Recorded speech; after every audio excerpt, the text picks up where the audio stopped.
الحمد للہ الذی کفا وسلام علی عباده الذین اصطفى اما بعد۔ اسٹیج پر جلوہ افروز محترم مکرم علماء اکرام، پردہ نشین خواتین، مدرسے کی عزیز طالبات، عزیز ساتھیوں، بزرگوں اور دوستوں،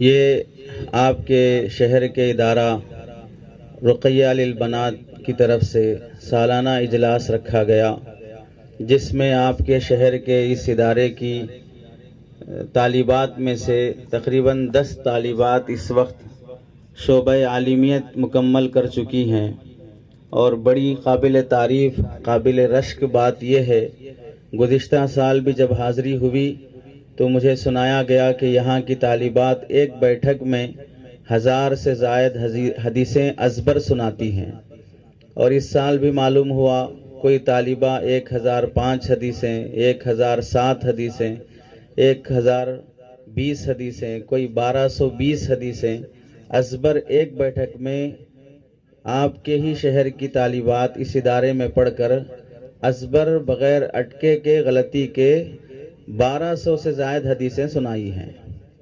جس طرح ایک بیٹھک میں قرآن مجید سنانا بہت زیادہ قابل تعریف بات ہے، اور اس گئے گزرے دور میں ایک حدیث یاد نہیں رہتی ہے، بزرگوں کی باتیں یاد نہیں رہتی ہیں، قرآن مجید کی چھوٹی چھوٹی صورتیں عام لوگوں کو یاد نہیں رہتی ہیں، وہاں پر طالبات 1000 سے زائد حدیثیں ازبر یاد کر کے ایک بیٹھک میں سنانا بہت زیادہ قابل تعریف بات ہے۔ یہ رواج حفظ حدیث کا، حفظ متون کا، حفظ کتب کا، کتابیں یاد کر لینا، حدیثیں حفظ کر لینا، اور حدیث کی اور فقہ کی کتابوں کے متن یاد کر لینا اس زمانے میں بہت ناپید ہو چکا ہے۔ شاید ہندوستان کے کسی مدرسے میں ایسا ہوتا ہوگا جہاں پر بچوں اور بچیوں کو حفظ کتب کا اہتمام کروایا جاتا ہو، حفظ احادیث پر اس قدر توجہ دلائی جاتی ہو، تو بہت قابل تعریف بات ہے۔ اللہ کے نبی علیہ السلام کی ایک روایت ہے جس میں آپ صلی اللہ علیہ وسلم نے فرمایا 40 حدیثیں یاد کر لے گا تو اللہ کے نبی علیہ السلام اس کی شفاعت فرمائیں گے، تو پھر جسے 1000 حدیثیں یاد ہوں، 1200 حدیثیں یاد ہوں، تو لا محالہ وہ شخص تو شفاعت کا مستحق ہوگا ہی۔ اور یہ جو بچیاں جن کی یہ اس ادارے میں پڑھتی ہیں، وہ ماں باپ بھی بہت زیادہ قابل تعریف ہیں، جنہوں نے اچھے ادارے کا انتخاب کیا، علماء کے مشورے پہ چلنے کا فیصلہ کیا، اور پھر وہ حضرات جو مدرسے کے تعاون میں لگے ہوئے ہیں، جہاں کام ہو رہا ہے، کام ہوتے ہوئے دکھ رہا ہے، شہر کے با اعتماد علماء کا مشورہ اور ان کا اعتماد بھی ادارے کو حاصل ہے، یہ بہت زیادہ قابل تعریف قابل قدر چیزیں ہیں۔ مجھے آپ حضرات سے ایک درخواست یہ کرنی ہے کہ وہ ادارے جہاں پر واقعتاً کام ہو رہا ہے اور بچوں اور بچیوں پر محنت ہو رہی ہے، امت کا صرفہ اور امت کا مال صحیح جگہ پر لگ رہا ہے، ہم سب کی ذمہ داری بنتی ہے کہ ہم ایسے اداروں کی قدر کریں، ہم ایسے اداروں کو محبت کی نگاہ سے دیکھیں، ایسے اداروں کا ہاتھ پیر بن کر مخلصانہ خدمتوں میں شامل ہونا اپنے لیے سعادت کا ذریعہ سمجھیں۔ ہم مدرسے کی کسی بھی جہت سے خدمت کر لیتے ہوں، اسے یہ سمجھیں کہ مدرسے نے مجھے یہ موقع دیا کہ میں خدمت کروں، میں مدرسے پر خدمت کر کے کوئی احسان نہیں کر رہا ہوں۔ شیخ سعدی رحمت اللہ علیہ نے فرمایا تھا، منت منہ کہ خدمت سلطان ہمی کنی، منت شناس کہ خدمت بداشتت، احسان نہ جتاؤ کہ تم بادشاہ کی خدمت کر رہے ہو، بلکہ احسان سمجھو کہ بادشاہ نے تمہیں خدمت کے قابل سمجھا ہے۔ ہم سے بھی بہت زیادہ کروڑ پتی لوگ ہیں جو اللہ تعالیٰ نے اتنی دولت دی ہے کہ وہ ٹیشو پیپر کی جگہ 500 روپے کا نوٹ استعمال کریں گے تو بھی ان کی دولت میں فرق نہیں آئے گا۔ ایسے بھی دولت مند گزرے ہیں دنیا میں، امریکہ کی تاریخ میں لکھا ہے 30 ایسے دولت مند گزرے جن کے گھروں میں فلائٹ لینڈ کی جاتی تھی، جن کے گھر میں فلائٹ لینڈ کی جاتی تھی، روڈ وے بنایا گیا تھا ان کے گھر میں، اس قدر مالدار لوگ تھے کہ وہ اس دولت کے باوجود بھی کبھی انہیں حج کی توفیق نصیب نہیں ہوئی، کبھی کسی بیوہ کا سہارا بننا نصیب نہیں ہوا، کبھی کسی یتیم کے سر پہ ہاتھ رکھنا نصیب نہیں ہوا، کبھی کسی غریب اور محتاج عورت کی عزت اور عصمت کی حفاظت کی توفیق نصیب نہیں ہوئی۔ اللہ نے مجھے جس حالت میں رکھا ہے معمولی تنخواہ ہو، معمولی انکم ہو، لیکن اس کا کچھ حصہ مجھے دین کی خدمت میں لگانے کی توفیق دے رہا ہے، یہ بہت بڑی سعادت کی بات ہے۔ آپ نے دیکھا ہوگا حال میں وہ ٹرک جو مصر کے راستے سے فلسطین کے مظلوم مسلمانوں کی مدد کے لیے جا رہا تھا، تو راستے میں جو دکانیں لگی ہوئی تھیں ان دکانوں پر سے فروٹس کی دکان والا اپنے فروٹس اٹھا اٹھا کر اس ٹرک پر پھینک رہا ہے، اور وہ کہہ رہا ہے کہ میرا سرمایہ صرف اتنا ہی ہے، اس میں سے جتنے فروٹس میں غزہ اور فلسطین کے مظلوموں کو دے سکتا ہوں اتنا دے کر میں اس میں حصہ لے سکتا ہوں۔ یہ نہیں ہے کہ میں کروڑوں کے مال دوں، لیکن مجھ سے جو ہو سکتا ہے وہ دے کر میں اس سعادت میں، اس معاونین کے نام اور زمرے میں شامل ہو سکتا ہوں۔ اس لیے مدارس کی خدمت کرنا، سب سے بڑی خدمت مدارس کی یہ ہے کہ وہاں پر اپنی طالبات اور طلباء کے ذریعے سے، اپنی اولاد لڑکوں اور لڑکیوں کے ذریعے سے انہیں علم حاصل کرنے کے موقع دیے جائیں، ان میں داخلہ کروایا جائے، اپنی بچیوں کو وہاں پر ایڈمیشن کروایا جائے۔ یہ سب سے بڑا تعاون ہے مدرسے کا۔ اور پھر داخلے کے بعد اس کے اصول، شرائط اور ضوابط کی رعایت کرنا، یہ دوسرا تعاون ہے مدرسے کا۔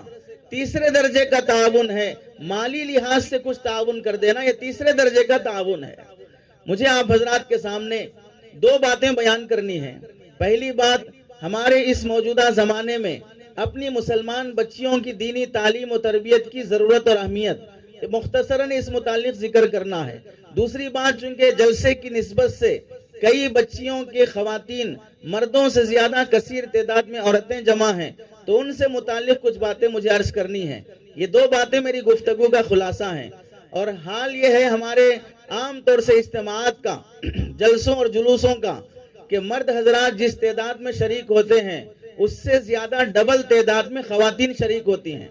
ابھی میں ایک جگہ ذکر کر رہا تھا کہ ہمیں قرآن مجید کی تعلیم تو یہ ہے کہ مرد کو ڈبل دیا جائے وراثت میں اور عورت کو سنگل دیا جائے، بعض صورتوں میں کہ مرد کو دگنا دیا جائے، عورت کو سنگل دیا جائے، لیکن دینی طالبات، دینی طلب، دینی جذبہ اور شوق ایسا ہے عورتوں میں کہ مردوں کے مقابلے میں وہ ڈبل آ رہی ہیں۔ حکومت سے یہ مطالبہ کرنا پڑے گا کہ وراثت میں مردوں کو سنگل دو، عورتوں کو ڈبل دو، کیونکہ وہ زیادہ طلب دکھا رہی ہیں۔ خیر، ہم قرآن کے خلاف تو کوئی مطالبہ نہیں کر سکتے، وہ خود قانون بنا رہا ہے قرآن مجید کی تعلیمات کے خلاف۔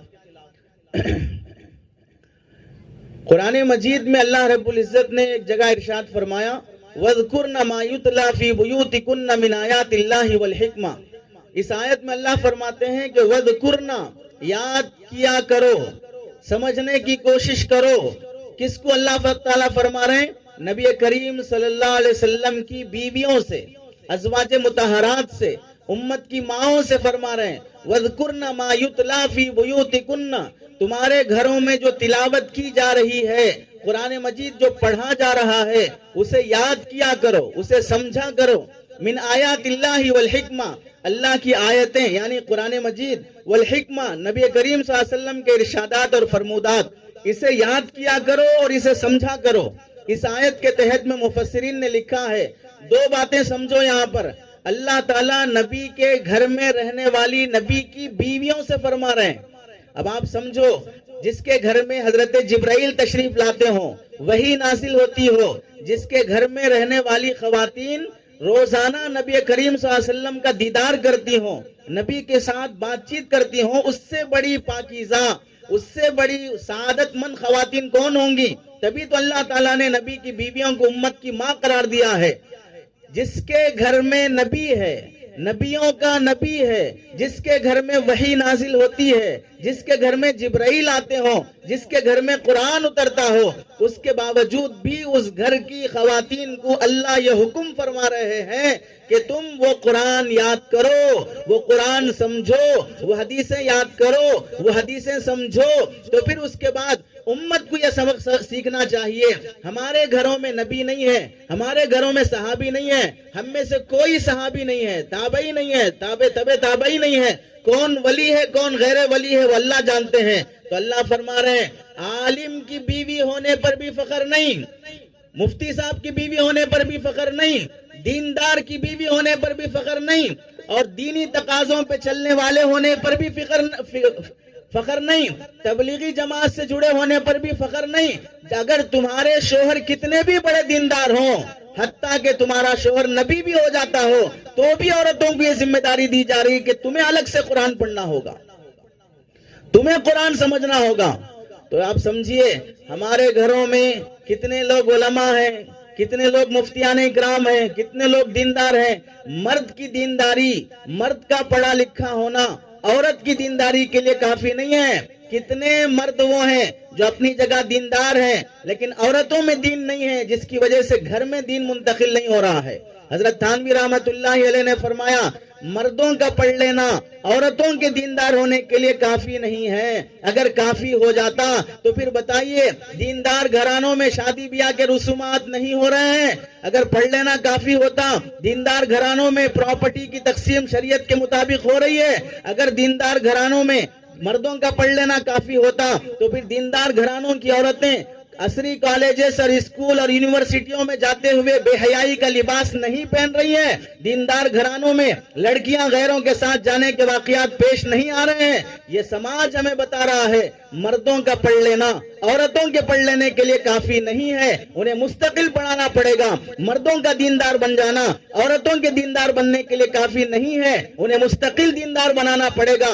حضرت مفتی زین العابدین صاحب رحمت اللہ علیہ پڑوس ملک کے بڑے مفتی صاحب ہیں، فرمایا کرتے تھے سنو، اگر تمہارے مرد سارے کے سارے حضرت حسن بصری رحمت اللہ علیہ جیسے نیک بن جائیں، جنہوں نے 120 صحابہ سے ملاقات کی، جنہوں نے حضرت علی رضی اللہ تعالیٰ عنہ سے تربیت حاصل کی، جنہوں نے ازواج مطہرات کے گھر میں زندگی گزاری، اتنے بڑے تابعی حسن بصری جیسے نیک بن جائیں، تمہارے سارے کے سارے مرد اتنے نیک ہو جائیں، پھر بھی تمہارا سماج دیندار نہیں بن سکتا جب تک کہ تمہاری عورتیں دیندار نہ بنیں۔ اور آگے فرماتے ہیں اگر تمہارے مرد حسن بصری بن جائیں، تمہاری عورتیں رابعہ بصریہ بن جائیں، جو اس زمانے کی مشہور ولیہ اللہ والی عورت ہے، تمہاری عورتیں رابعہ بصریہ جیسی نیک بن جائیں، پھر بھی تمہارا سماج دیندار نہیں ہو سکتا جب تک کہ تمہارے بچے دیندار نہ بن جائیں۔ اور اس وقت بچوں کو بے دین بنانے کے لیے، عورتوں کو بے دین بنانے کے لیے مغربی کلچر 4 سال کی عمر سے بیبی کیئر شروع کر دیا ہے کہ 3 سال کی عمر میں بھی تم بچے کو اپنے سے جدا کر کے ہمارے حوالے کر دو۔ اور کتنے وہ لوگ ہیں جو جاب کرنے والے 3 سال کے بچے کو عیسائی عورت کے حوالے، غیر مسلم عورت کے حوالے کر کے 8-8 گھنٹے آفس جا کے آتے ہیں، اس کی تربیت کون کرے گا؟ اس پر اثر اور اخلاق کس کے اتریں گے؟ اسی واسطے ہم کہتے ہیں بچپن میں بچوں کو اپنے سے دور کرو گے، بیبی کیئر کے حوالے کرو گے، کل یہ بچے بڑے ہونے کے بعد تمہیں اولڈ ایج ہوم کے حوالے کریں گے۔ تم پر ان کا بچپنا بھاری لگا تو ان پر تمہارا بڑھاپا بھاری لگے گا۔ جب بچپن میں پیار دینے کے زمانے میں تم نے دوسروں کے حوالے کر دیا تو باہر والوں نے انہیں پیار دیا، تو پھر بڑے ہونے کے بعد یہ بچے بھی پیار دینے کے بجائے اولڈ ایج ہوم کے حوالے کر دیں کہ وہاں تمہیں پیار ملے گا، سارے بوڑھے ایک دوسرے سے پیار کر لیں، ساری بوڑھیاں ایک دوسرے سے پیار کر لیں، ہمارے گھر میں آپ کو جگہ نہیں ہے۔ اور پھر سنو، کسی بھی قوم کے اندر تبدیلی لانا ہو، مرد پڑھا تو فرد پڑھا، عورت پڑھی تو خاندان پڑھا۔ اگر تبدیلی لانا ہو، عورت میں تبدیلی لاؤ تو خاندان میں تبدیلی آئے گی۔ جس گھرانے کی عورت بدلتی ہے وہ گھرانہ جلدی بدل جاتا ہے۔ اسی واسطے بہت بڑا مشہور سائنسدان آئنسٹائن نے کہا تھا کہ مجھے بہترین عورتیں دے دو، بہترین مائیں دے دو، میں تمہیں بہترین قوم بنا کے دے دوں گا۔ اس واسطے کہ جس قوم کی مائیں بنی ہوتی ہیں اس قوم کا جنریشن بننا بہت آسان ہو جاتا ہے۔ اور آج انسٹاگرام پر، اسنیپ چیٹس پر، موج پر، فیس بک پر اور دوسرے جتنی مصیبت کے ایپ ہیں ان میں دیکھ لو بے حیائی کا سارا سامان فراہم کرنے والی عورتیں ہیں۔ کوئی بھی ریل اٹھا لو، ٹک ٹاک اٹھا لو، یوٹیوب اٹھا لو، فیس بک دیکھ لو، سب جگہ پر آدھے کپڑے، نیم برہنہ، ناپاک ہونے کی حالت میں اور پورے بے حیائی کے ساتھ بد اخلاقی کے ساتھ اپنے جسم کا مظاہرہ کرتے ہوئے عورتیں جو بے حیائی عام کر رہی ہیں انٹرنیٹ کے ذریعے سے، اس میں سب سے زیادہ دخل خواتین اور لڑکیوں کا ہے۔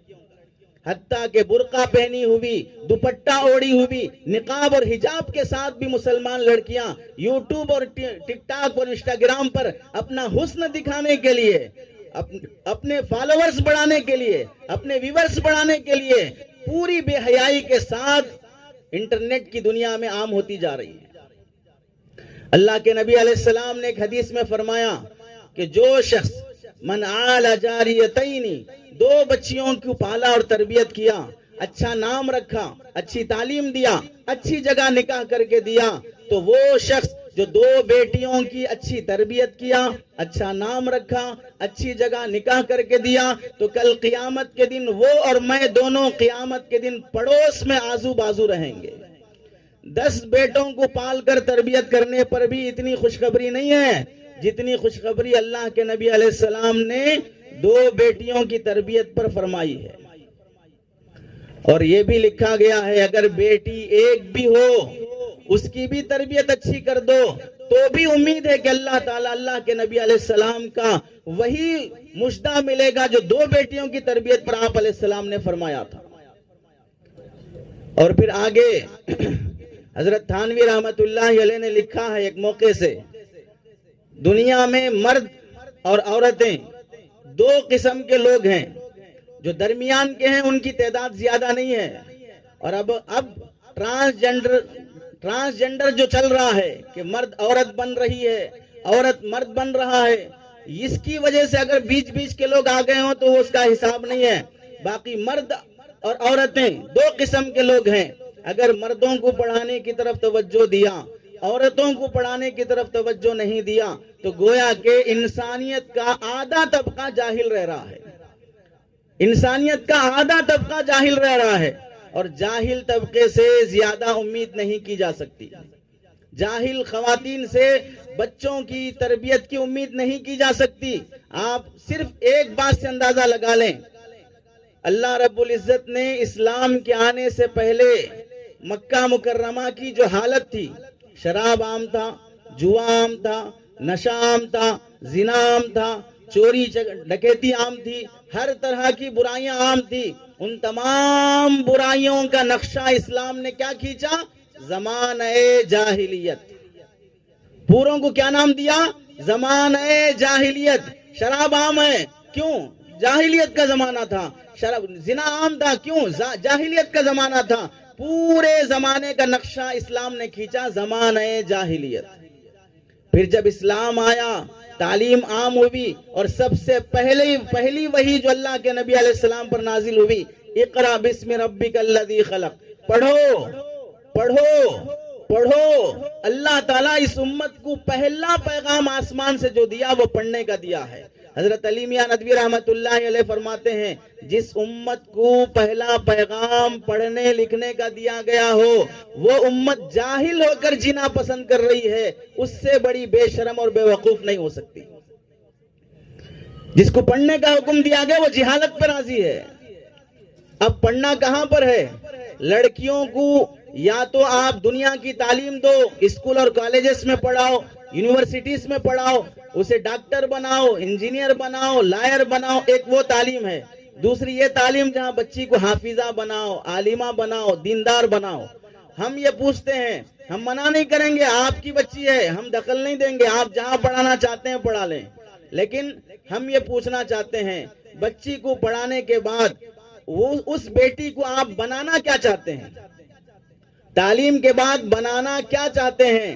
اگر یہ بنانا چاہتے ہیں کہ پڑھ کے آنے کے بعد وہ آفس چلائے، گھر نہ چلائے، پڑھ کے آنے کے بعد وہ باس کو خوش کرے، شوہر کو خوش نہ کرے، پڑھ کے آنے کے بعد وہ کمپنی چلائے، سسرال کے ساتھ نہ چل سکے، پڑھ کے آنے کے بعد وہ تمام امپلائیز کا دل جیت سکے لیکن اپنے بچوں کا دل نہ جیت سکے، اپنے شوہر کا دل نہ جیت سکے، تو پھر آپ کے لیے بڑے بڑے کالجز ہیں، وہاں سے پڑھنے کے بعد وہ باس کا بھی دل خوش کرے گی، وہ آفس بھی چلائے گی، کالج بھی چلائے گی، وہ کمپنی بھی چلائے گی، لیکن وہ عورت گھر نہیں چلا سکے گی۔ لاکھوں روپے خرچ کر لیا، ہواؤں میں بیٹیوں کو اڑا لیا، فلائٹ میں سفر کرا لیا، لاکھوں کی فیس بھر لیا، لیکن اس بچی کو شوہر کا مقام نہیں بتا سکا، اس بیٹی کو ماں باپ کا مقام نہیں بتا سکا، اس بیٹی کو سسرال کا مقام نہیں بتا سکا، تو پھر اس سے بڑا خسارے میں کوئی شخص نہیں ہے۔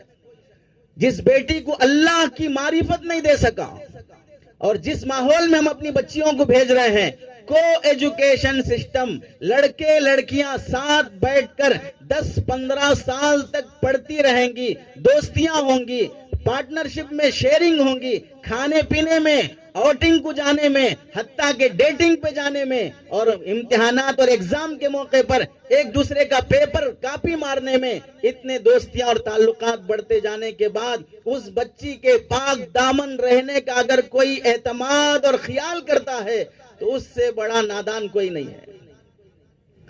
میری بچی ویسی نہیں ہے۔ میں بولتا ہوں، آج سے 40 سال پہلے انٹرنیٹ نہیں تھا، موبائل اتنا عام نہیں تھا، یوٹیوب اتنا عام نہیں تھا، تو جو آج سے 40 سال پہلے جوان تھے ان سے میرا سوال ہے، آج سے 40 سال پہلے بے حیائی کے آلات عام نہیں ہونے کے باوجود بھی اس زمانے کے جوانوں کی جوانی کیا غلط راستوں پہ نہیں پڑی؟ 40 سال پہلے کے جوان فرشتے رہتے تھے، 40 سال پہلے کے جوان ایک دوسرے سے تعلقات نہیں رکھتے تھے، اسباب بے حیائی کم ہونے کے باوجود بھی آج کے وہ بوڑھے حضرات جو 40 سال پہلے جوان تھے، اپنی جوانی میں انہوں نے بھی گل گپے کھائے ہیں، انہوں نے بھی اپنے مزے اڑائے ہیں، تو پھر آج آلات بے حیائی ہر گھر میں عام ہونے کے باوجود یہ خیال کرنا کہ ہمارے بچے ویسے نہیں ہیں۔ تو اپنی جوانی یاد کر لو، ہم کتنے اچھے تھے۔ جب وہ زمانے میں ہم بے حیائی سے نہیں بچ سکے تو اس زمانے میں اپنی اولاد کے بارے میں یہ بھروسہ کر لینا کہ ہمارے بچے ویسے نہیں ہوں گے۔ ٹھیک ہے، ہم مان لیتے ہیں آپ عاقل بالغ ہیں، بات کی رعایت رکھنی پڑتی ہے، تو آپ کے بچے اچھے ہیں، آپ کی بچی اچھی ہے، لیکن وہ جس کے ساتھ بیٹھ رہی ہے وہ بھی اچھا ہونے کی گارنٹی آپ کو حضرت جبرائیل نے دی ہے۔ اس کی کلاس میں جتنے لڑکے بیٹھے ہیں وہ سب فرشتے ہونے کی گواہی حضرت جبرائیل نے دی ہے کہ اس کی کلاس کے سارے بچے اچھے ہیں۔ اگر سارے بچے اچھے ہیں تو پھر کالجز میں کیوں یہ شکایتیں آتی ہیں؟ جانے والی لڑکی کو سیٹیاں بجا کے چھیڑ رہے ہیں، جانے والی لڑکی کو پرچیاں پھینک کر اسے تنگ کر رہے ہیں، آنے والی لڑکی کو میسیجز کر کے تنگ کر رہے ہیں۔ اگر یہ سارا سماج کالجز کا اچھا ہوتا تو پھر ہر آئے دن وہ کالجز جہاں پر مسلمان، عیسائی، دوسرے تمام مذاہب کے لوگ پڑھ رہے ہیں، وہاں پر ہر سال 400 کے آس پاس لڑکیوں کے ابارشن کرانے کے واقعات کیوں پیش آ رہے ہیں؟ یہ حقائق نہیں ہے۔ ہم یہ کہتے ہیں پڑھاؤ، لیکن دو چیزوں کی حفاظت کرو، ایک ایمان کی حفاظت، دوسری عزت کی حفاظت۔ یہ دونوں شریعت میں مطلوب ہیں کہ آدمی اپنی عقل کی بھی حفاظت کرے، جان کی بھی حفاظت کرے، مال کی بھی حفاظت کرے، عزت کی بھی حفاظت کرے۔ تو اگر ایسی جگہ پڑھایا جہاں پر ایمان کا سودا ہو گیا، ایسی جگہ پڑھایا جہاں پر بیٹی کی عزت خطرے میں پڑ گئی، تو علماء نے یہاں تک لکھا ہے کہ اگر لڑکی قرآن پڑھنے کے لیے گھر سے باہر جا رہی ہو، جس راستے سے جا رہی ہو وہ راستہ پر خطر ہے، لڑکی کی عزت اور اس کی جان اور اس کی مال پر جان کا خطرہ، مال کا خطرہ ہو سکتا ہے، تو اس بچی کو قرآن پڑھنے کے لیے بھی گھر سے باہر جانے کی اجازت نہیں ہے۔ تو پھر کالجز جانا، وہاں پر جہاں یقین ہے کہ یہاں پر ایمان کا خطرہ ہے، یہاں پر عزت کا خطرہ ہے، اور ہو رہے ہیں واقعات، پھر بھی ہم بہانہ تلاش کریں کہ نہیں جا سکتے ہیں۔ علماء ان کی خصوصیت یہ ہے، حضرت عبداللہ ابن مبارک رحمت اللہ علیہ نے فرمایا، جب بھی سماج میں کوئی نیا فتنہ ابھرتا ہے، اللہ اپنے وارثین انبیاء کے دل میں القا کر دیتے ہیں کہ یہ فتنہ ہے، اس سے اپنی قوم کو بچاؤ، اور قوم کو بچانے کا کام علماء شروع کرتے ہیں۔ کسی کو سمجھ میں آیا، کسی کو نہیں آیا، کوئی مبتلا ہو گیا، نقصان ہو جانے کے بعد جب وہ فتنہ جانے کو ہوتا ہے تب عوام کو پتا چلتا ہے کہ ہاں یہ فتنہ تھا جسے ہمارے علماء منع کر رہے تھے، لیکن ہم مبتلا ہو گئے، اب نقصان کی تلافی ممکن نہیں ہے۔ حضرت بایزید بستامی رحمت اللہ علیہ نے فرمایا کہ اگر تم اپنی بیٹی کو بے پردے کے ساتھ پڑھنے کے لیے بھیجو گے تو سن لو، پڑھانے والا حسن بصری ہے، پڑھنے والی رابعہ بصریہ ہے، پڑھنے کی جگہ کعبۃ اللہ ہے، پڑھنے کی کتاب قرآن مجید کتاب اللہ ہے، سامنے کعبہ ہے، ہاتھ میں قرآن ہے، پڑھانے والا حسن بصری ہے، پڑھنے والی رابعہ بصریہ ہے، بغیر پردے اور حجاب کے پڑھاؤ گے تو تم نے اپنی بیٹی کو شیطان کے حوالے کر دیا۔ اتنی تاکید ہے، تو پھر آپ بتائیے ہم کیسے یہ اطمینان کر لیں گے کہ اپنی بچیوں پر کہ وہاں کالجز جانے کے بعد وہ اپنی عصمت کی حفاظت ہو رہی ہے۔ تو پڑھنے کے وہ بھی جگہ ہیں، پڑھائیے لیکن ایمان اور عصمت کی حفاظت کے ساتھ۔ اور دوسری جگہ مدارس ہیں، یہاں پڑھانا قرآن کی حفاظت۔ جن بچیوں کو حافظہ بنایا جاتا ہے، تجربہ علماء کا مشاہدہ یہ ہے کہ جو بچیاں حافظ قرآن ہوتی ہیں، اللہ ان کو سب سے پہلا انعام یہ دیتے ہیں، ان کی گود سے، ان کی کوکھ سے پیدا ہونے والی اولاد کو اللہ تعالیٰ بہت ذہین پیدا کرتے ہیں۔ دیوانے بچے حافظہ ماں کی گود میں پیدا نہیں ہوتے، کمزور ذہن کے پیدا نہیں کرتے ہیں۔ اور قرآن مجید سے کیسا لگاؤ، آپ کے لیے ایک کھلی مثال، غزہ میں کتنی بمباری ہو رہی ہے، فلسطین میں کیسا ظلم ہو رہا ہے، وہاں کے تازہ واقعات میں لکھا ہے غزہ میں ایک مدرسہ کھولا گیا حفظ اور عالمیت کے لیے، جہاں پر قرآن مجید اور حدیث کی کتابیں پڑھائی جائیں گی۔ وہاں پر ایک شعبہ قائم کیا گیا صفوت الحفاظ کے نام سے، حفاظ حافظ بنانے کا شعبہ۔ اس میں 1992 میں 1992 میں وہ شعبہ قائم کیا گیا۔ اس جنگ کے شروع ہونے سے پہلے، اسرائیل کے حملہ کرنے سے پہلے، وہاں 2 مسجدوں میں صفوت الحفاظ کی طرف سے پروگرام رکھا گیا۔ ایک مسجد میں لڑکے جو حافظ بنے ہیں وہ قرآن سنائیں گے، دوسری مسجد میں لڑکیاں جو حافظ بنی ہیں وہ قرآن سنائیں گے۔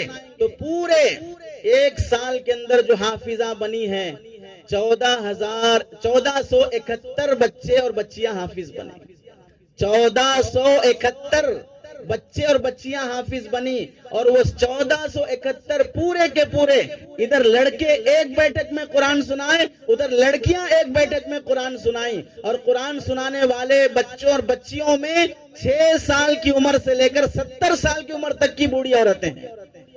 ادھر 6 سال کی بچی بھی قرآن سنا رہی ہے، ادھر 70 سال کی بوڑھی عورت بھی قرآن سنا رہی ہے۔ حتیٰ کہ دودھ پیتے بچے کو گود میں لے کر ماں صبح سے شام تک قرآن سنا رہی ہے ایک بیٹھک میں۔ حمل سے ہونے والی عورت ایک بیٹھک میں پورا قرآن سنا رہی ہے۔ اور بعض خواتین قرآن ایک بیٹھک میں سنانے کی خوشی میں صبح کا ناشتہ نہیں، دوپہر کا کھانا نہیں، اور بھوک کی حالت میں سناتے سناتے عصر کے وقت بے ہوش ہو گئی، ہاسپٹل لے جایا گیا، گلوکوز چڑھایا، ہوش آیا تو بیڈ پر پڑے پڑے اس نے پورا قرآن مکمل کیا۔ کیسا شوق ان خواتین میں ہے۔ 600 بچے اور بچیاں غزہ کی اس جنگ سے پہلے ایک بیٹھک میں ایسا قرآن مجید سنائے کہ 600 بچے اور بچیوں سے ایک بھی غلطی قرآن مجید میں نہیں آئی۔ کیسا قرآن مجید سے شوق اور لگن ہے۔ اور آپ نے دیکھا کہ پیر کا آپریشن کرنے کے لیے انیستھیشیا نہیں ہے، ڈاکٹر اور ہاسپٹل میں نشے کا اور بے ہوشی کا انجیکشن نہیں ہے، تو بچہ کہتا ہے کہ آپ ایسے ہی آپریشن کر دیجئے، میں قرآن مجید پڑھتا رہوں گا۔ اور وہ معصوم بچہ ہوش کی حالت میں اس کے پیر کا آپریشن ہو رہا ہے اور وہ قرآن مجید کی تلاوت میں ہے۔ گھر کا ملبہ گرنے کے بعد گھر کا سامان اٹھانے کے لیے جب لوگ آتے ہیں تو 11 سال کی عمر کا بچہ پہلے داخل ہو کر دوسرا سامان اٹھانے کے بجائے قرآن مجید اٹھا کر اپنے سینے سے لگاتا ہے۔ میرے بزرگوں، ایک بہت بڑی تاریخ ہے قرآن مجید کی حفاظت کی۔ ان بچوں اور بچیوں کے ذریعے سے اللہ تعالیٰ سینوں کے اندر جو قرآن محفوظ رکھا ہے۔ آپ کے پڑوس کے ملک میں افغانستان میں جو جیل ہے، اس جیل میں رہنے والے قیدیوں کے بارے میں لکھا ہے کہ روزانہ 8 بجے جیل میں مدرسہ لگ جاتا ہے، تمام قیدی آئیں گے اور قرآن مجید یاد کریں گے۔ ابھی 1 مہینہ پہلے کی خبر، 31 قیدی جیل میں رہ کر قرآن مجید کے حافظ بنے۔ سعودیہ عرب، وہاں ایک واقعہ پیش آیا کہ ایک شخص نے دوسرے آدمی کو قتل کر دیا، اور قتل کے بدلے میں اسلام میں قتل کی سزا رکھی گئی، اور عدالت کی طرف سے فیصلہ ہو گیا کہ اسے قتل کر دیا جائے، اور قتل کرنے کے لیے جب لایا جانے لگا، آخری موڑ پر جس کا بیٹا قتل ہو گیا، مقتول کے والد نے اس قاتل کو یہ کہہ کر معاف کر دیا کہ میں اس شرط پر معاف کرتا ہوں کہ جو قتل کیا ہے وہ قرآن مجید کا حافظ بنے اور اس کے حفظ کا ثواب میرے بچے کو پہنچے۔ آپ بتائیے، اب بیٹا مرنے کے بعد آدمی غصے میں سامنے مارنے والے کو قتل کے علاوہ کسی چیز پر راضی نہیں ہوتا، لیکن وہ باپ اس بات پر راضی ہے کہ قاتل حافظ بن جائے، اس کے حافظ بننے کا ثواب میرے بچے کو ملے۔ یہ قرآن مجید سے تعلق کی بات ہے۔ کتنے حفاظ اس غزہ کے واقعات میں، اس جنگ اسرائیل کی ظلم اور دہشت گردی میں شہید ہو گئے۔ تو آپ اپنی بچیوں کو خاص طور سے دینی تعلیم اس واسطے بھی دینا ضروری ہے کہ ہمارا یہ تجربہ ہے اور آپ کا یہ مشاہدہ ہے کہ جتنے لڑکیاں اسکول اور کالج پڑھنے کے بعد گریجویٹ بن کر شادی جب کرتی ہیں تو انہیں ایئر ہوسٹس بننے میں خوشی ہوتی ہے، لیکن گھر کی ملکہ بننے میں خوشی نہیں ہو رہی ہے۔ آفس میں جا کر 9 گھنٹے ڈیوٹی کرنے کے لیے خوشی ہو رہی ہے، گھر میں رہ کر شوہر اور سسرال کی خدمت کرنے میں خوشی نہیں ہو رہی ہے۔ وہ پڑھنے کے بعد کمپنی چلانے میں خوشی محسوس کر رہی ہے، گھر میں کام کرنے میں خوشی محسوس نہیں کر رہی ہے۔ ہوٹل میں برتن صاف کرنے تیار ہے، لیکن گھر میں برتن صاف کرنے تیار نہیں ہے۔ تو اب پڑھنے کے بعد اگر بہو، ہم یہ چاہتے ہیں کہ کمپنی چلانے والی بہو ہو تو پھر تلاش کہیں اور کیجئے۔ ہم یہ چاہتے ہیں کہ گھر چلانے والی ہو اور وہ بہو آئے، وہ بیوی آئے، وہ ماں آئے جس کی گود میں حضرت ٹیپو سلطان پیدا ہو، جس کی گود میں محمد بن قاسم پیدا ہو، جس کی گود میں صلاح الدین ایوبی پیدا ہو، جس کی گود میں شجاعت مند امت کے درد مند علماء پیدا ہوں۔ تو پھر آپ اپنی بچیوں کو اس تعلیم اور اس تربیت سے گزارنا ہوگا جہاں سے یہ لوگ پیدا ہوئے ہیں۔ تو اپنی بچیوں کی تعلیم کی طرف اہمیت دو، توجہ دو۔ اور دوسری بات مجھے یہ عرض کرنی ہے، تعلیم کے بعد لڑکیاں پڑھ کے فارغ ہو جاتی ہیں تو مجھے ایک مدرسے کا اصول بہت اچھا پسند آیا کہ وہاں پڑوس ملک کا اصول ہے کہ وہاں مدرسے میں لڑکیوں کو اگر ایڈمیشن لینا ہے تو اس ادارے کے ناظم صاحب نے اصول بنایا کہ ہم اس شرط پر آپ کی بچی کا ایڈمیشن لیں گے کہ بچی پڑھ کے بڑی ہونے کے بعد شادی کا جب وقت آئے گا تو آپ اپنی بیٹی کا نکاح کسی عالم یا حافظ سے کرائیں گے، تو اس کے علاوہ کسی مکینک اور ٹیلر سے اور دوسرے آدمی سے نہیں کرائیں گے، تو ہم آپ کی بچی کا ایڈمیشن لیں گے۔ کیوں؟ اس واسطے کہ لوگوں میں بچیوں کو پڑھانے کا شوق تو ہے، لیکن شادی کا جب وقت آتا ہے تو حافظ اور عالم سے کرائیں گے، دونوں مل کر مدرسہ چلائیں گے، مکتب چلائیں گے، سماج میں دینی کام کریں گے۔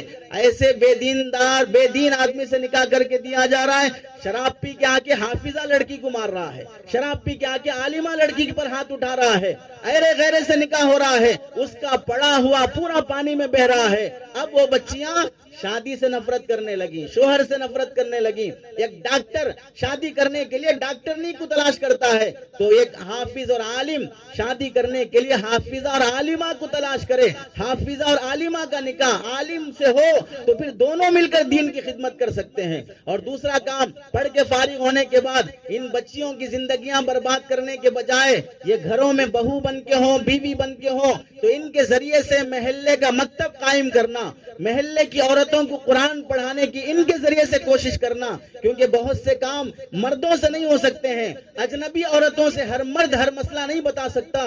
یہ عالمہ بنی ہوئی بچیوں کو مدرسے میں پڑھانے کا موقع دیا جائے، گھر کا مکتب چلانے کا موقع دیا جائے، محلے کی عورتوں کی دینی تعلیم کی فکر ان پر سوار کی جائے، ان کے پڑھے ہوئے علم کا استعمال کرنے کی شکلیں بنائی جائے، یہ دوسری بات ہے۔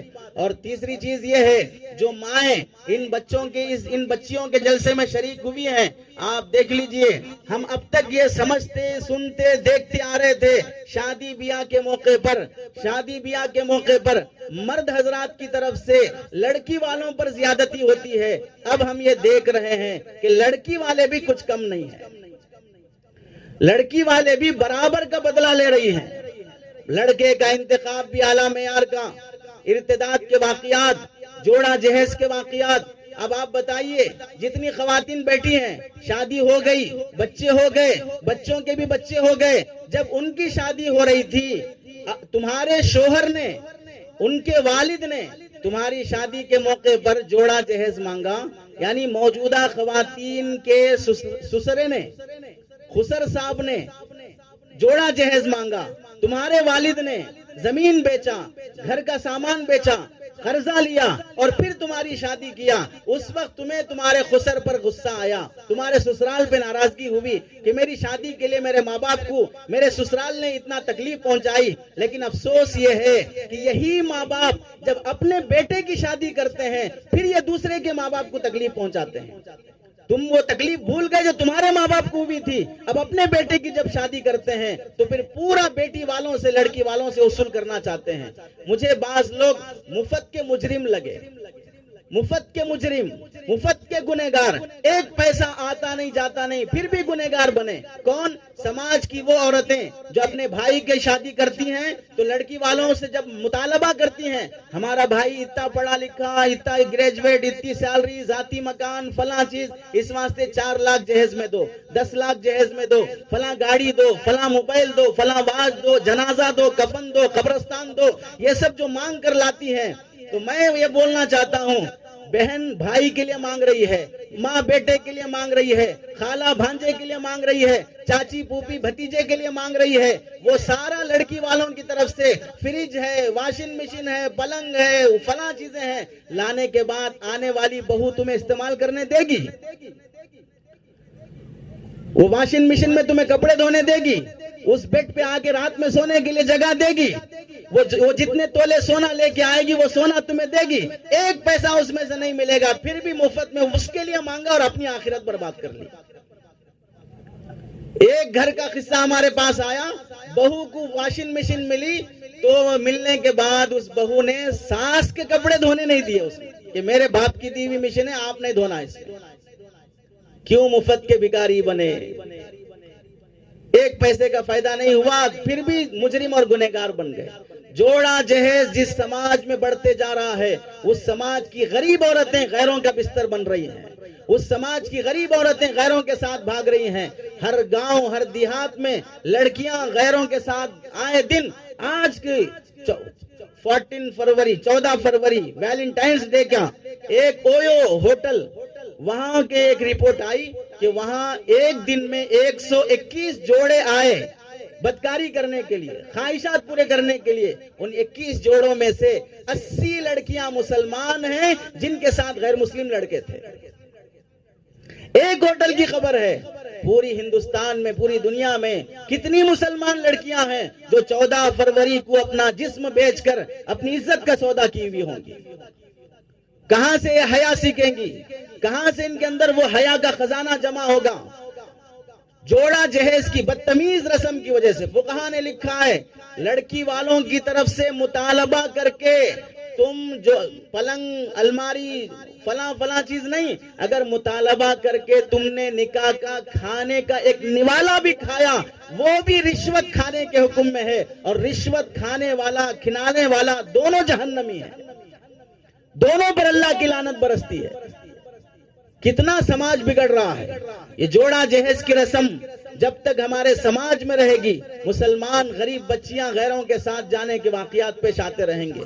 اور ہم یہ کہتے ہیں کہ جو بچیاں تمہارے محلے کی غیر کے ساتھ بھاگ رہی ہیں، وہ تم نے تمہاری بیٹے کی شادی، بیٹی کی شادی دھوم دھام سے 25 لاکھ سے 40 لاکھ سے تم نے کیا، اور غریب باپ اپنی بیٹی کا سہاگ نہیں بچا سکا، تو کل قیامت کے دن اللہ کی بارگاہ میں وہ گنہگار جب کھڑی کی جائے گی تو تم بھی مجرم بن کر کھڑے ہوگے کہ میں اپنی دولت کی فضول خرچیوں میں تھا اور ایک بچی کی عصمت لوٹ رہی تھی۔ اور ہم یہ دیکھ رہے ہیں کہ مسلمان سماج میں اپنی بچیوں کو کالج پڑھانے کے بعد موبائل دینا تو بہت بڑی ذمہ داری بن چکی ہے ماں باپ کی۔ کالج جانے والی لڑکی کو موبائل، ہائی اسکول پڑھنے والی لڑکی کو موبائل۔ ایک لڑکا تو مجھ سے پوچھنے لگا کہ مول صاحب، شادی ہونے کے بعد پہلی رات کو بیوی کو موبائل گفٹ کر سکتے ہیں کیا؟ پہلی رات ہی موبائل گفٹ کر کے اسے غیر کے حوالے کرنا چاہ رہا ہے۔ موبائل ایسی مصیبت ہے، اینڈرائڈ موبائل دلا دیا اور اس میں ہر طرح کا ایپ ڈال دیا. ایک بندہ آیا اپنی بیوی کو لے کر، جھگڑا چل رہا ہے. کیا واسطے جھگڑا چل رہا ہے؟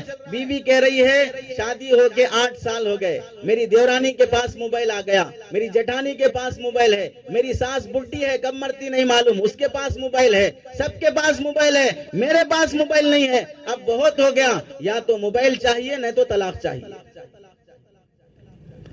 یہ کہاں کا واقعہ ہے؟ آپ کے تلنگانہ شہر کا، ضلع کا، امریکہ لندن کا نہیں ہے. اور کویت کی عدالت میں یہ واقعہ آیا کہ خاتون عدالت میں کیس کر رہی ہے کہ مجھے اپنے شوہر سے خلا چاہیے. کیوں خلا چاہیے؟ شوہر کہہ رہا ہے کہ اسے فیس بک استعمال نہیں کرنا چاہیے. بیوی کہہ رہے میں فیس بک استعمال کروں گی. فیس بک چاہیے، شوہر نہیں چاہیے. موبائل کی اس بدتمیزی کی وجہ سے ہم نے دیکھا کہ 4 بچوں کی ماں دودھ پیتے 2 مہینے کے بچے کو چھوڑ کر پڑوس کے گھر میں غیر کے ساتھ بھاگ جاتی ہے. اپنی بچیوں کو پڑھاؤ کالجز میں، لیکن ان کا موبائل کیوں چیک نہیں کر سکتے؟ ان کے واٹس ایپ میں چیٹنگ کس سے ہو رہی ہے کیوں نہیں دیکھ سکتے؟ اس کے آنے جانے کا ٹائمنگ کیوں نہیں دیکھ سکتے؟ اس کے دوست کون ہیں یہ کیوں نہیں دیکھ سکتے ہیں؟ اسلام میں یہاں تک تعلیم دی گئی ہے کہ وہ مسلمان عورت اس غیر مسلم عورت سے بھی پردہ کرے گی جو غیر مسلم عورت مردوں کے ساتھ ملتی جلتی آتی جاتی بازاری قسم کی ہو. عورت کا عورت سے بھی پردہ کرنے کا اسلام میں حکم دیا گیا ہے. حضرت علی میاں ندوی رحمت اللہ علیہ کی بہن سے ملک کی وزیر اعظم اندرا گاندھی ملنے کی جب درخواست کرنے لگی تو حضرت علی میاں ندوی رحمت اللہ علیہ کی بہن نے کیا جواب دیا؟ ملک کی وزیر اعظم ملنے کے لیے آنا چاہ رہی ہے، وہ بھی عورت ہے، لیکن فرمایا اسلام کی تعلیمات میں سے ہے کہ وہ مسلمان عورت اس عورت سے بھی پردہ کرے جو مردوں سے بے حیا پردہ نہیں کرتی ہے. بچی اگر کالج سے 2 گھنٹے دیر آ جائے، آدھا گھنٹہ دیر آ جائے تو بھی ہمیں کوئی پریشانی نہیں. بڑی بچی ہے آ جا سکتی ہے، اس کا کوئی مسئلہ نہیں ہے.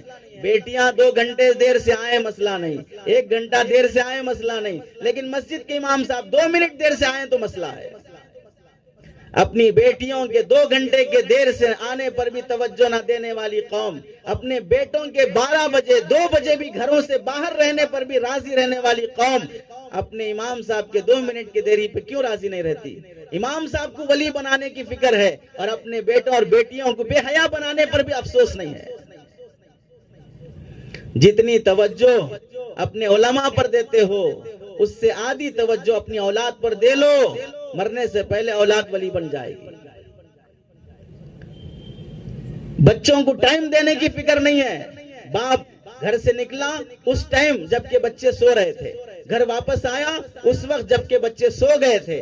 ہفتے گزر جاتے ہیں، گھر کے ماں باپ کو صبح کا طلوع ہوتا سورج دیکھنا نصیب نہیں ہوتا ہے. بچوں کو اسکول ودا کرتے ہوئے انہیں اللہ حافظ بولنا اور بسم اللہ توکلت علی اللہ پڑھا کر گھر سے رخصت کرانا نصیب نہیں ہوتا ہے. بچوں کو ٹائم دینے کے لیے ہمارے پاس وقت نہیں ہے. موبائل کی مصروفیت، پاکستانی سیریل، ساس بھی بیٹھی پاکستانی سیریل دیکھنے، بہو بھی بیٹھی پاکستانی سیریل دیکھنے، اور دونوں مل کے ساس بہو کا سیریل دیکھ رہے ہیں. ساس دیکھ رہی بہو کو سدھارنے، بہو دیکھ رہی ساس کو سدھارنے، دونوں نہیں سدھرتے. سیریلوں سے زندگی میں سدھار آتا ہے یا نبی کریم صلی اللہ علیہ وسلم کی سیرت سے سدھار آتا ہے؟ سیرت پڑھنا نصیب نہیں ہوا، سیریل دیکھنے کی پابندی نصیب ہو گئی. سیریل چھوٹ جائے تو افسوس ہے. زندگی گزر رہی ہے، نبی کی سیرت نہیں پڑھ سکی پھر بھی افسوس نہیں ہے. کیا افسوس نہیں ہوتا اس مسلمان لڑکی پر جو گریجویٹ ہے، ڈبل ڈگری کری ہوئی ہے؟ جب اس سے پوچھا جاتا ہے کہ ہمارے نبی کا نام کیا ہے تو وہ ہمارے نبی کا نام محمد الرسول اللہ بتانے کے بجائے وہ کہتی ہے ہمارے نبی کا نام گاندھی ہے. یہ مسلمان گھرانے کی لڑکی ہے. اور آپ کو افسوس نہیں ہوتا کہ مسلمانوں کے ایریا میں برقع پہن کر بائک پر کھلے عام سڑک پر پارک کر کے گاڑی کھڑا کر کے مسلمان لڑکی برقعے اور نقاب میں سگریٹ پیتی ہے، اور سڑک سے گزرنے والا افسوس کرتے ہوئے جب اسے ڈانٹتا ہے، مسلمان ہو گاڑی پہ بیٹھ کے سڑک کے کنارے سگریٹ پی رہی ہو، تو وہ جواب دیتی ہے تمہیں کیا لینا دینا، تم اپنا کام کرو، چلو یہاں سے. اس لیے بھیجا تھا کالج لڑکی کو سگریٹ کا عادی بنانے، لڑکی کو برقعے کی حالت میں بے حیا بننے. کتنے وہ کیسز نہیں ہیں جہاں پر مسلمان لڑکیاں ہر آئے دن غیروں کے ساتھ جانے کے واقعات پیش آ رہے ہیں. اس لیے اپنی بچیوں پر نگاہ رکھو, وقت پر شادی کرو. دیر سے شادی کرو گے, بیٹے کی عمر 25 سال 30 سال ہو رہی ہے, بیٹی کی عمر 22. ارے حکومت کو اختیار نہیں تھا شادی کی عمر طے کرنے کا, اس پر خناس سوار ہوا تو اس نے طے کر دیا 18 سال میں کرو, 21 سال میں کرو. چلو قانون کے حساب سے ہم مان بھی لیتے ہیں, شریعت تو بالغ ہونے کے بعد کرنے کا حکم دیتی ہے. اگر کسی وجہ سے تاخیر کرتے ہو تو کم از کم قانون کے لحاظ سے 18 سال ہوتے ہی فوراً کر دیتے. 25 سال ہو رہی لڑکی کی عمر لیکن شادی نہیں کر رہا. کیوں؟ ڈگری کر رہی ہے, MBBS کر رہی ہے, DM کر رہی ہے, MA پڑھ رہی ہے.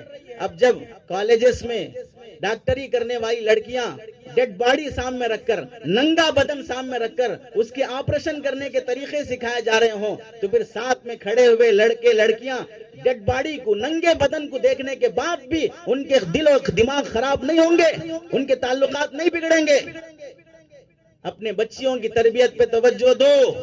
فرعون کی جو مکاریاں اس کے دور میں تھی, آج وہ مکاریاں آج کے فرعون کر رہے ہیں. فرعون کے 2 بڑے بڑے جرم تھے. ایک بڑا جرم تھا بنی اسرائیل کے مردوں کو قتل کر دینا, دوسرا بڑا جرم تھا ان کی عورتوں کا استعمال کرنا. اور آج وہی ہو رہا ہے کہ مسلمانوں کو بلا قصور کے جیل بھرتی کرنا, کیسز میں لگانا, اور ان کی لڑکیوں کو ٹارگٹ بنا کر محبت کے جال میں پھنسا کر یا تو انہیں سوسائڈ کرنے پہ مجبور کرنا یا پھر انہیں دھندے پہ اترنے پہ مجبور کر دینا.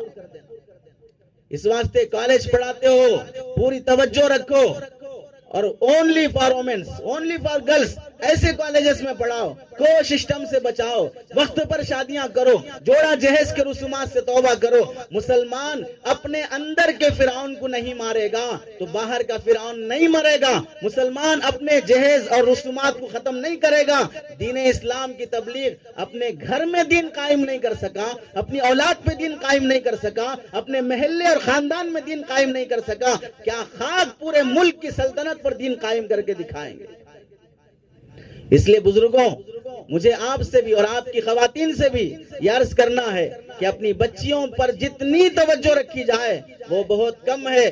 نوالا کھلاؤ سونے کا, اور نظر رکھو شیر کی کہ میری بچی کو جو خواہش ہو ہم پوری کریں گے, لیکن تربیت کے معاملے میں سمجھوتا نہیں کریں گے. اللہ رب العزت سے دعا ہے کہ اللہ تعالی ہمیں عمل کی توفیق نصیب فرمائے, ہماری بچیوں کی تعلیم و تربیت کی ہمیں توجہ نصیب فرمائے. آمین. وآخر دعوانا ان الحمدللہ رب العالمین.